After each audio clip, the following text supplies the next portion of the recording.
On behalf of the General Assembly, I have the honor to welcome His Excellency William Samoei Ruto, President of the Republic of Kenya and Commander-in-Chief of the Defense Forces, and to invite him to address the Assembly. Thank you very much. The world over today, hundreds of millions of people are besieged by anxiety about their present and future security, dignity, and prospects of well-being. Many are victims and witnesses of present assaults of many, and many more are afraid of future violations of their most fundamental expectations.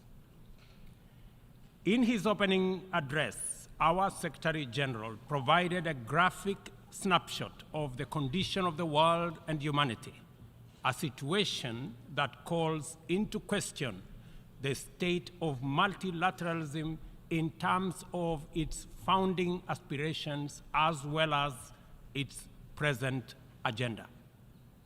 The poverty, fear, suffering, and humanitarian distress haunting the victims of conflict, drought, famine, flooding, wildfires, cyclones, deadly disease outbreaks, and other disasters are the outcomes of sustained violation of the most essential principles and the systemic neglect of humanity's dearest values, which lie at the very foundation of the UN Charter. The failure of peace and security systems, inadequate development, and limited climate action amidst technological advancement and enormous wealth has left us in a state of paralysis, enduring one of the darkest periods of human existence. We may all agree, without any fear of contradiction, that the world is headed in a most undesirable direction. It is moments like this that the affirmative spirit of multilateralism, international collective action, and global solidarity is most needed and should be attained. This is not the occasion for any member of the United Nations to escape when they should be rising to the challenge of the moment. Resorting to pursuit of narrow, insular, antisocial agendas within exclusive clubs constituted to maintain the status quo that undermines and cannibalizes the United Nations systems at the expense of progress in humanity's collective journey to the future of our aspirations is totally unacceptable.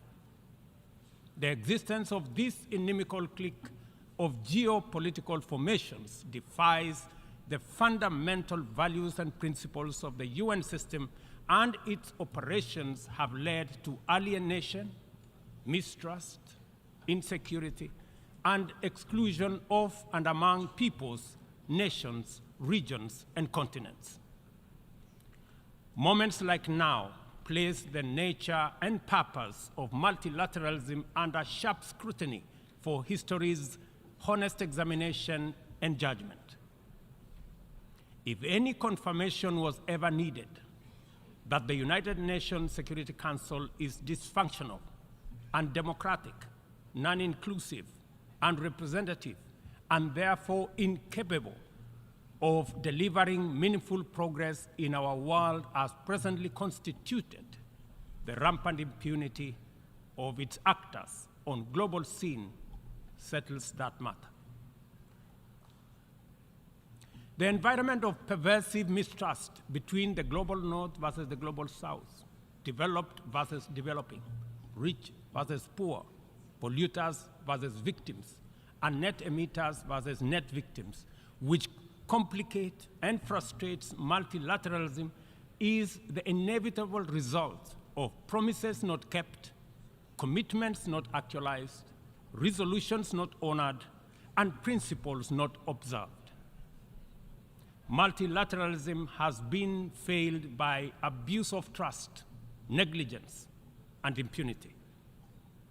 A year ago, I stood in this assembly hall to call upon the global community to transform the UN system in order to achieve a consensus-driven, rules-based multilateral system which works for the people of the world in their diversity. It is time for multilateralism to reflect the voice of the farmers, represent the hopes of villagers, champion the aspirations of pastoralists, defend the rights of fisherfolk, express the dreams of traders, respect the wishes of workers, and indeed protect the welfare of all peoples of the world. In the face of the most urgent crisis of our time, it is now clear that the international community has fallen seriously behind in meeting its targets in both climate action and the implementation of the Sustainable Development Goals, as well as their underlying enabler, peace and security. We as Africa have come to the world not to ask for arms, charity, or handouts, but to work with the rest of the global community to give every human being in this world a decent chance of security and prosperity by taking necessary actions, mobilizing adequate resources for investment, confronting security challenges, and resolving conflict as we all make our contribution to global prosperity. Kenya is proud of the contribution it continues to make in its tireless endeavor to support peacemaking, conflict prevention, peacekeeping, peace building, and other interventions undertaken across different regions.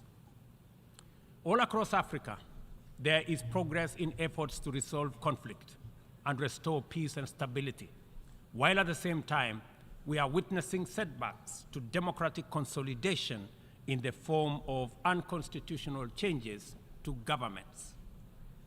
Kenya remains committed, determined, and indefatigable in its contribution to unity, peace, security, stability, and prosperity.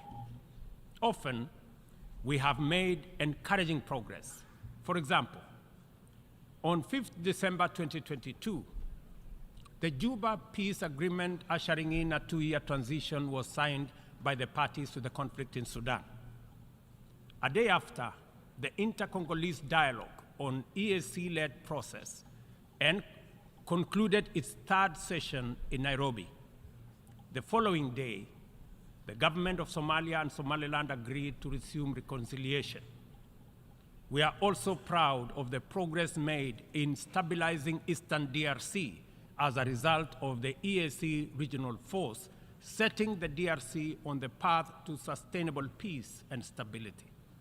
In Ethiopia, the guns have gone silent following the Pretoria and Nairobi agreements, while in South Sudan, the parties have committed to explore ways to resume and conclude the stalled peace process and to hold elections.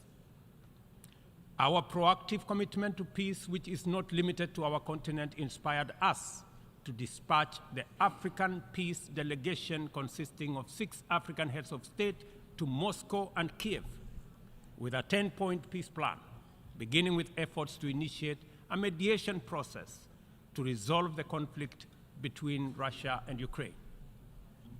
Although the delegation encountered significant challenges in their mission, we remain very proud that they showed up. The hunger for peace and security in Africa is evident, and this bodes well for the prospects of attaining the Africa Union's Agenda 2063 and global peace.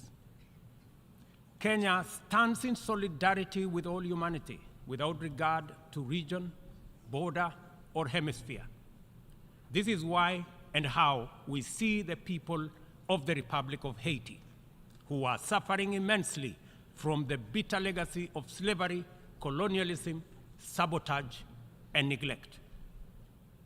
As a nation which was forced to wage a painful struggle for our own independence and sovereignty, Kenya empathizes very deeply with the humiliation of a proud people in Haiti and the price they have had to pay for their hunger for liberty and the sorrow they have endured for their thirst for freedom.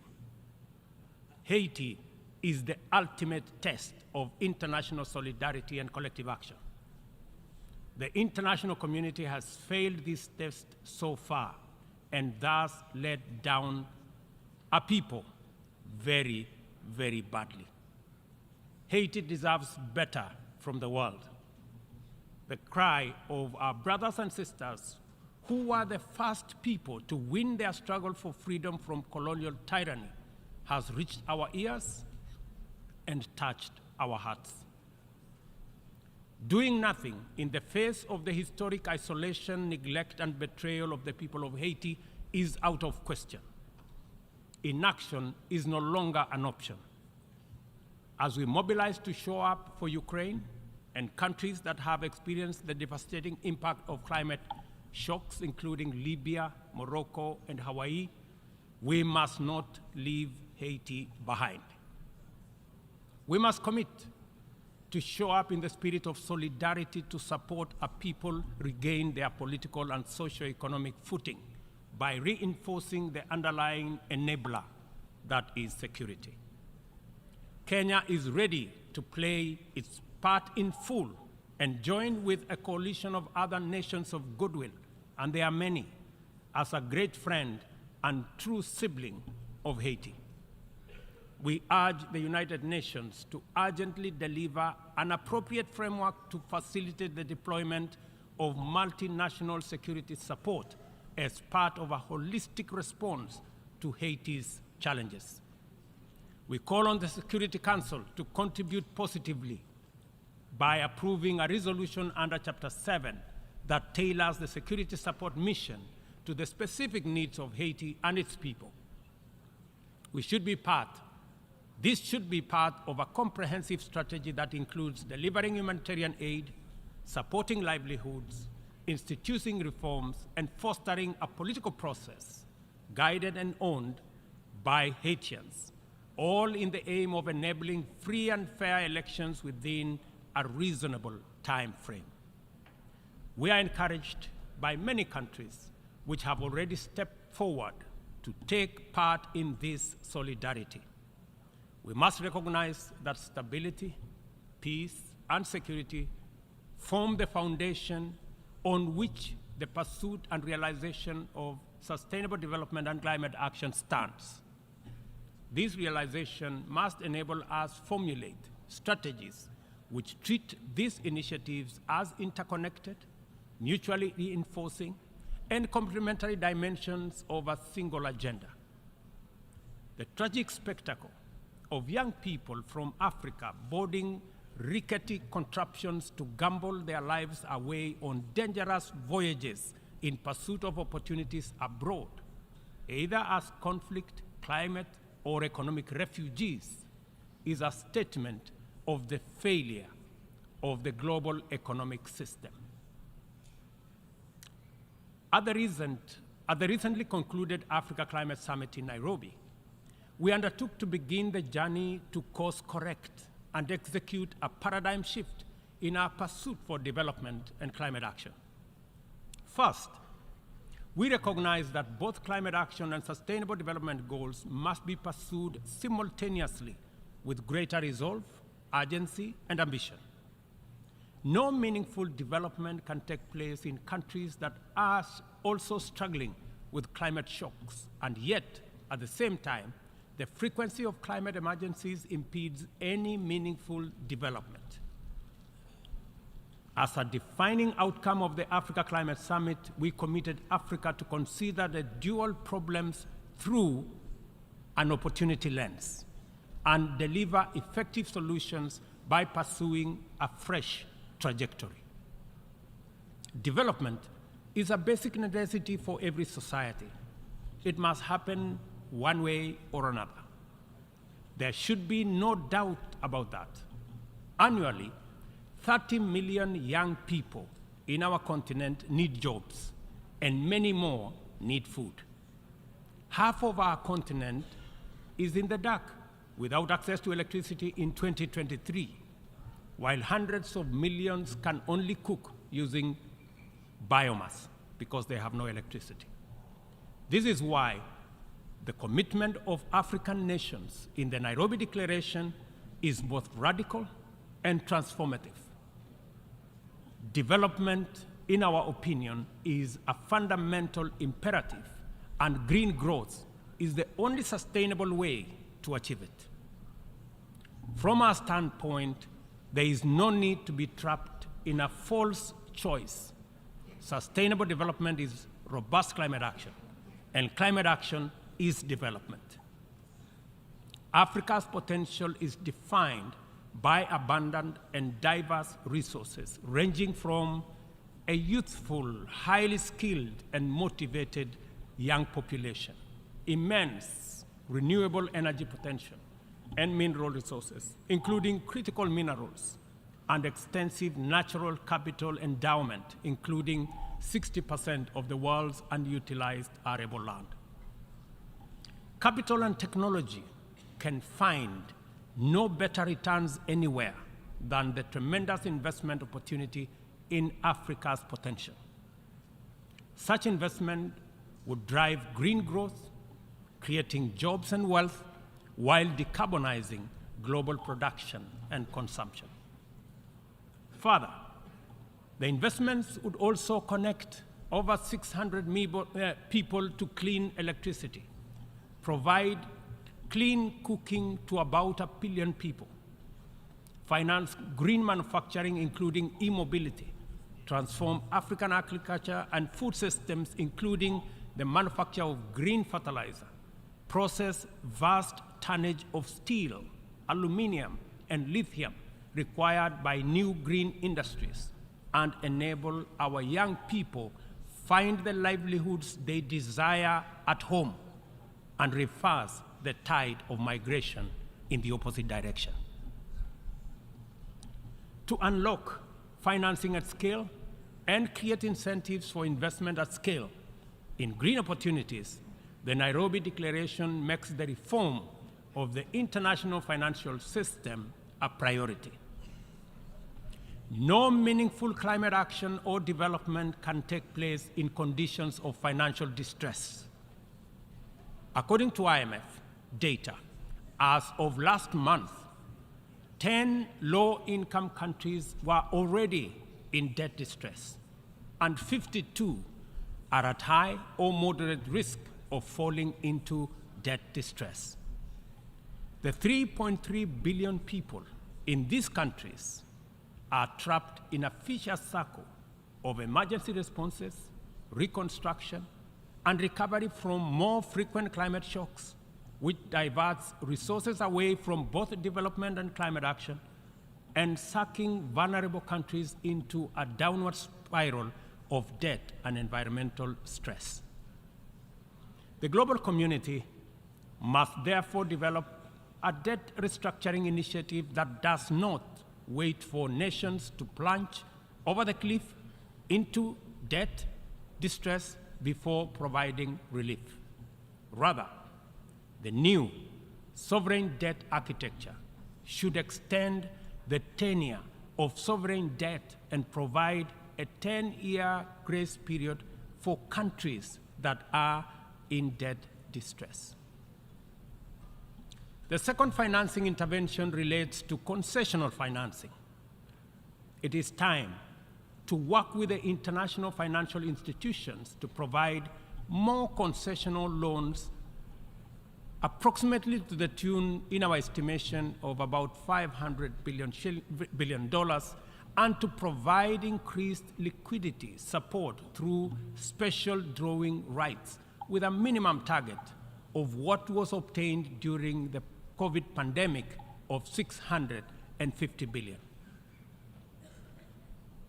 Access should be based on specific needs, not entitlement, and this necessitates changes to the allocation mechanism different from what we saw during SDRs for COVID. The third critical reform is that of the financial market reorganization. the entire system of risk assessment and the opaque methodologies employed by credit rating agencies and risk analysis needs to be overhauled at the minimum.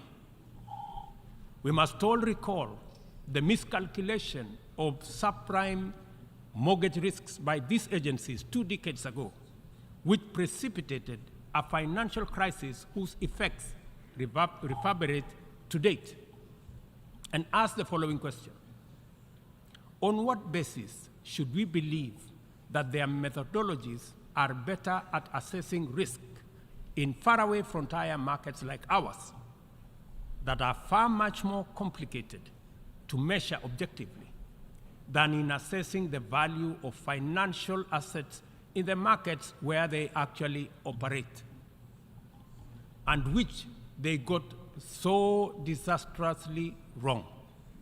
If they got it wrong then, I bet you they have it wrong now.